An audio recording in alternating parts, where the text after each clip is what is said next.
La quatrième réflexion est que rares sont ceux qui pensent pouvoir contribuer à la diffusion des qualités merveilleuses.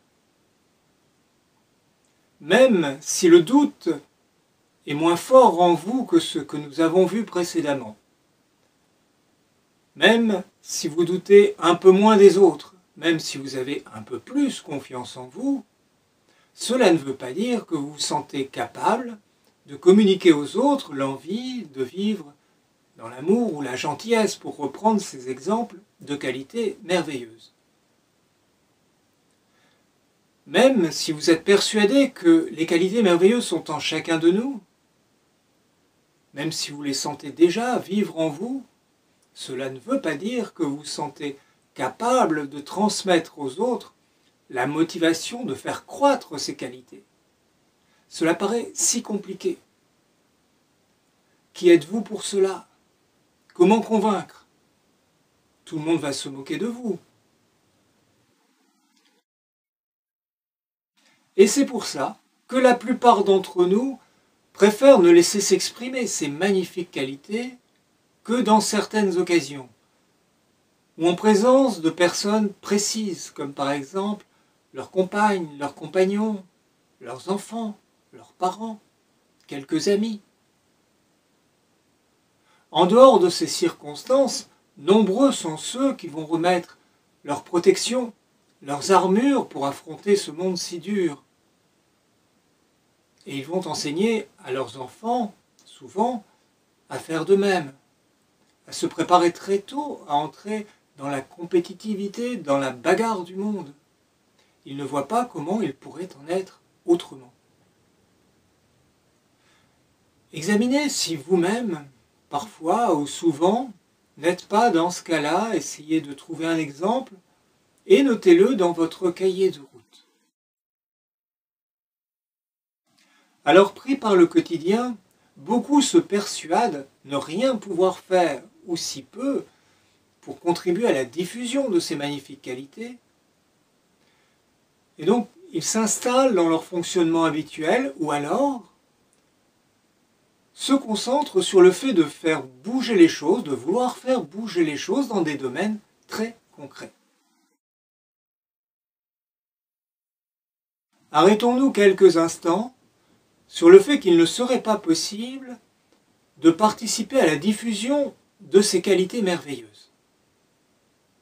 En réalité, nous sommes ici au cœur de cette problématique. Et un de mes objectifs principaux, c'est d'arriver à ébranler ce doute, cette idée que rien n'est possible.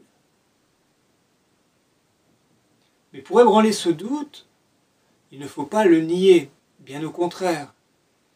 Il faut essayer de comprendre pourquoi il s'est installé et en particulier quelles sont ses origines. Et il a essentiellement deux origines.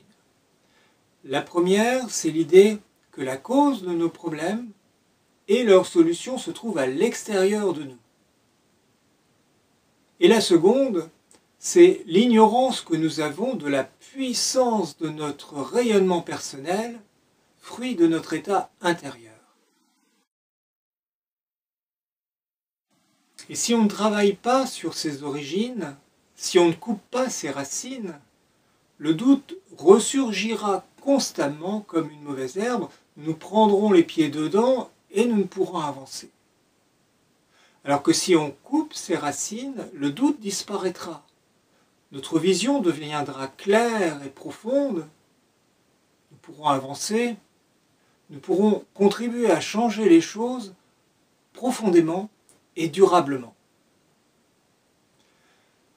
Arrivé à cet instant, si votre mental, si bien entraîné, vous dit « oui mais », bien répondez-lui respectueusement et amicalement. Mais répondez-lui « et si » ? Et si c'était cela ?